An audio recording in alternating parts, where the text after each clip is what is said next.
মানসিক নিয়ন্ত্রণ হারিয়ে ক্রমেই বেসামাল হয়ে পড়ছেন মার্কিন প্রেসিডেন্ট ডোনাল্ড ট্রাম্প। সামাজিক যোগাযোগ মাধ্যমে ইরানকে লক্ষ্য করে তার সাম্প্রতিক কুরুচিপূর্ণ ভাষা ও ক্রমাগত হুমকি মূলত গভীর হতাশারই বহিঃপ্রকাশ। তেহরান বিশ্ববিদ্যালয়ের অধ্যাপক ফয়াদ ইজাদি সংবাদ মাধ্যম আল জাজিরাকে দেয়া এক সাক্ষাৎকারে ট্রাম্পের এমন বেসামাল আচরণের পেছনের কারণ ব্যাখ্যা করেছেন। অধ্যাপক ইজাদির মতে, ট্রাম্পের স্বপ্ন ছিল মাত্র ৩ দিনেই ইরানের রেজিম চেঞ্জ বা শাসন ব্যবস্থা বদলে দেবেন, কিন্তু তার সেই স্বপ্ন এখন ব্যর্থতায় পর্যবসিত। ইরান বারবার বুড়ো আঙুল দেখিয়ে ট্রাম্পকে নতি স্বীকার করতে বাধ্য করায় তিনি এখন চরম হতাশ ও ক্ষুব্ধ। একই সঙ্গে প্রচণ্ড রাজনৈতিক চাপে পড়ে খেই হারিয়ে ফেলেছেন তিনি।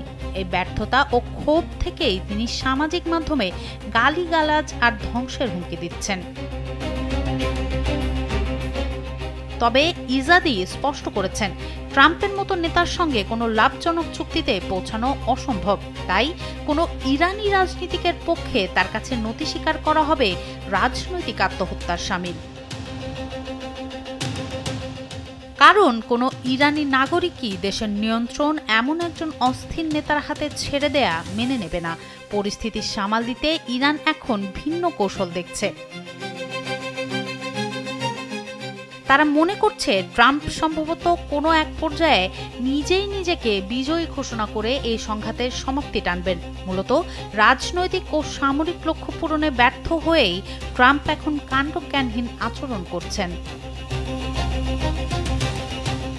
সনম সিদ্দিকী, কালবেলা।